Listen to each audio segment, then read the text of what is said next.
Don Edgar Mora, ministro de Educación, bienvenido a Sin Filtros. Bueno, para servirles. Gracias por acompañarnos. Mucho gusto. Cuando a usted le designan como ministro de la cartera de Educación, que es una de las carteras, yo creo, más importantes de nuestro país que adoptó por la educación, usted dijo, yo sé aprender y enseñar, pero sobre todo aprender.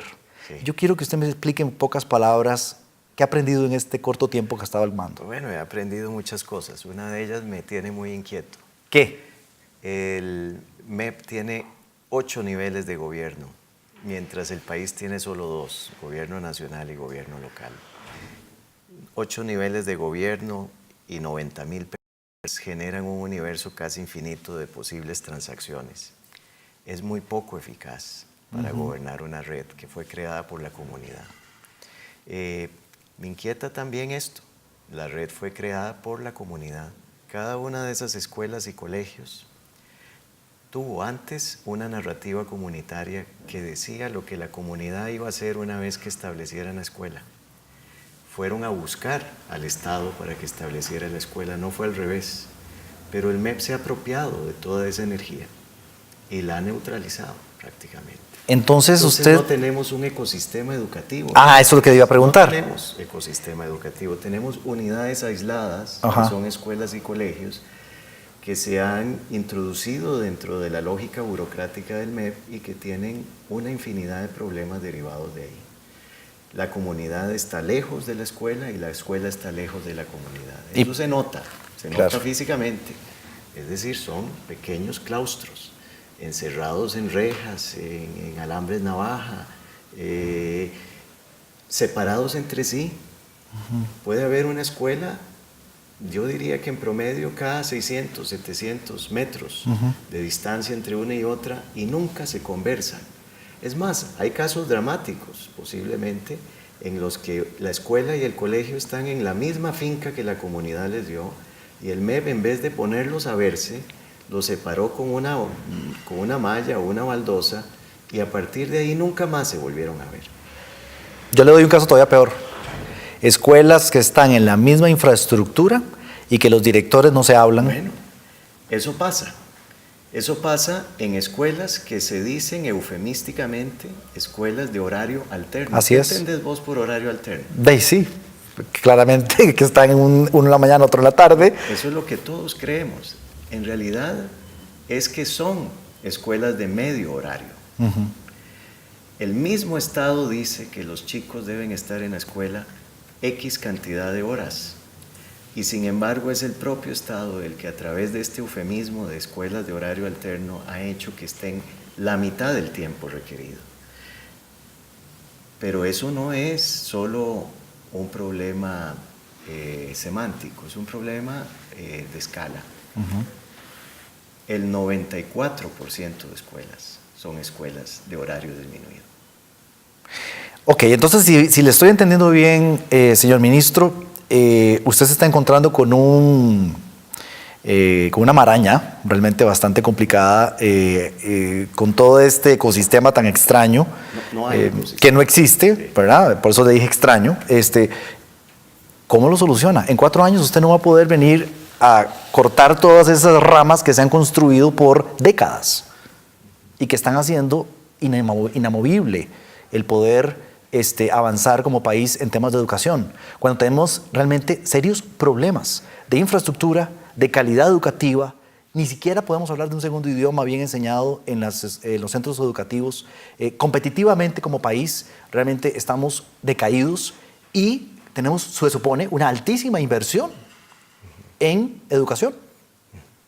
Sí, bueno, si la pregunta es si en 4 años se puede modificar eso, pues yo creo que vos mismo diste la respuesta. No. Es decir, no se puede, pero sí se puede reencauzar la energía original, que es la energía de estas comunidades deseosas de tener una escuela. Ya puede ser que esa no sea la misma energía, pero hay que reconectar las escuelas y colegios con sus comunidades y crear comunidades de escuelas y colegios.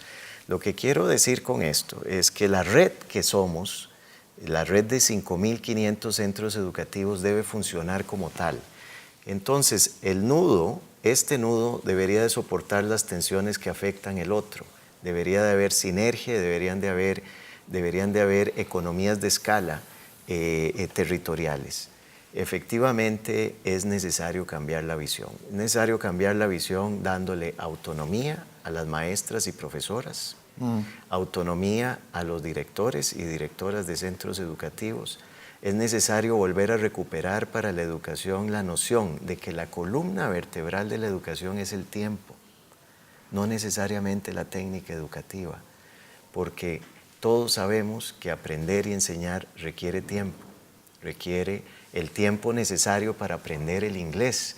Si ese tiempo no está disponible en las escuelas y colegios, podemos tener la oferta educativa tan frondosa como la tenemos, porque la oferta nunca ha cesado de crecer.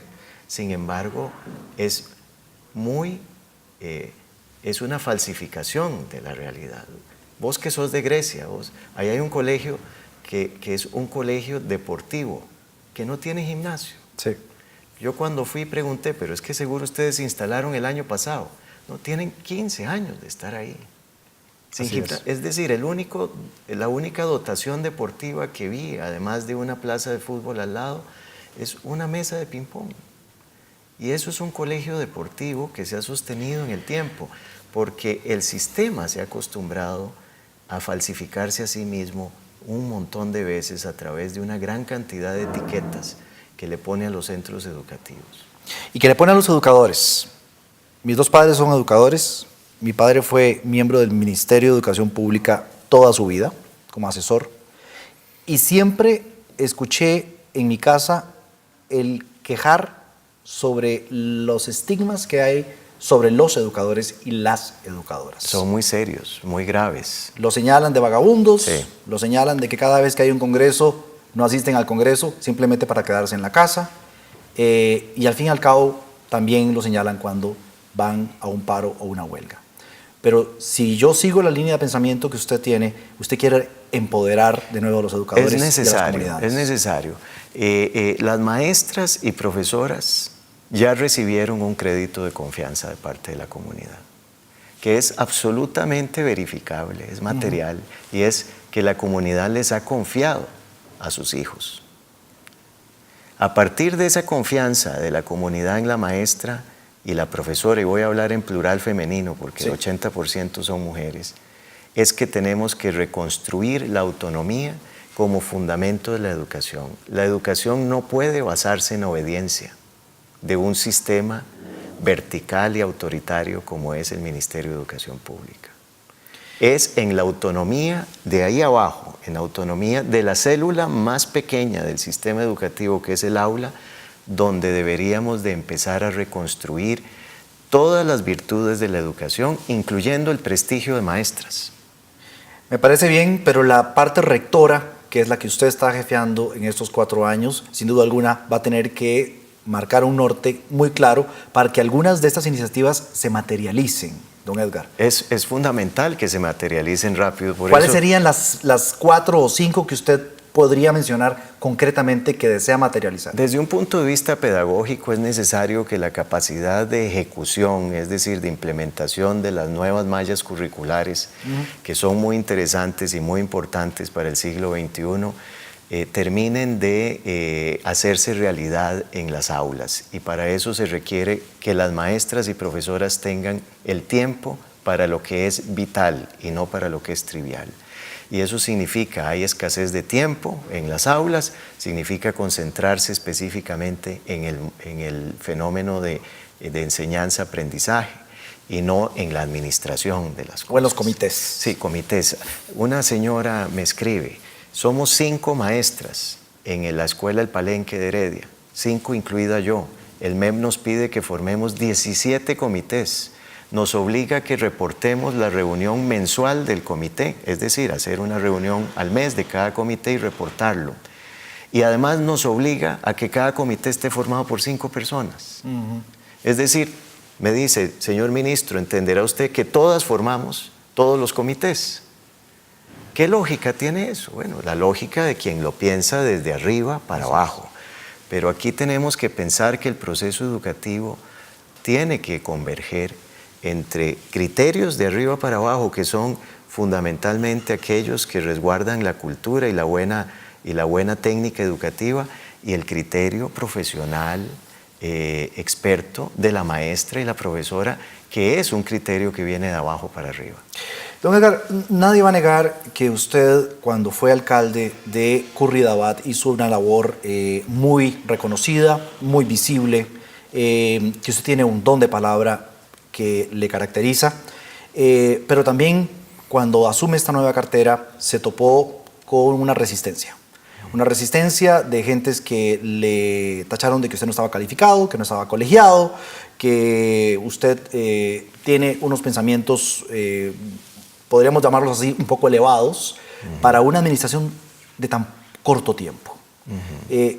¿Se siente usted un poco ya más acuerpado por este cuerpo de educadores y por quienes en algún momento dijeron, lo vemos con escepticismo, creemos que usted no es la persona correcta para dirigir esta institución? Hay una gran energía que veo en las maestras y profesoras y en el personal del MEP en relación a una esperanza de que finalmente se piense en la mejoría del sistema de manera integral. Yo fui alcalde, pero eso lo que significa es que sé percibir las necesidades de un fenómeno complejo que sobre todo tiene, digamos, una característica contingencial.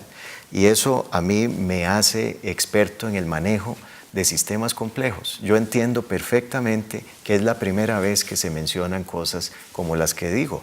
Es decir, una red que no tiene administración de red, que tiene una administración que le es muy poco natural. Esos ojos son ojos sin conflicto de interés. Y eso es muy importante en la función del ministerio. El gran problema que siento va a tener es tiempo. Bueno, usted tiene un reloj de arena que se va gastando. Yo creo que tenés razón. Vamos a ver, el único recurso escaso en el Ministerio de Educación es el tiempo del ministro. Es el único recurso escaso. Yo creo que si nosotros nos dedicamos al nivel ministerial a ver los problemas sistémicos y no casuísticos, podemos avanzar muy pronto. Pero entonces hay que dar autonomía a las distintas partes del sistema para que alguien atienda lo casuístico. Y lo casuístico debería de empezar a atenderse desde los centros educativos mismos. Usted hablaba, y así empezamos esta corta entrevista de redes sociales, sobre aprender. Que usted sabía que una de sus mayores prioridades era aprender. ¿Qué ha aprendido en estos meses en términos personales? Claramente no quiero ahondar en temas que han sido un poco polémicos, como ese tweet que usted tuvo que borrar, que no se entendió, ¿verdad?, sobre el tema del suicidio, un tema un poco sensible para la población costarricense, del cual yo mismo he opinado fuertemente en mis redes sociales, y el tema de expresar su no creencia religiosa, su ateísmo. ¿Esos son temas que usted ha considerado como aprendizajes? Bueno, a mí me parece que sí, pero en dos direcciones distintas que terminan completándose. Yo creo que es muy importante que un ministro de Educación sea sincero. Es muy importante para la educación del país. Aunque no sea políticamente correcto. Es decir, es fundamental que la educación se fundamente en la esencia del proceso educativo, que es la libertad. Y eso significa que no todos los resultados de la educación deberían de economizarse, porque hay un resultado superior de la educación que hemos vivido quienes nos hemos educado, que es el de la educación siendo el puente, el único instrumento para conseguir la libertad individual. Y esa libertad individual, y no puedo dejar de preguntárselo, también tiene que ver con la educación superior, que no tocamos ese tema. Estuvimos hablando mucho de las visitaciones que usted ha tenido con maestros, etc.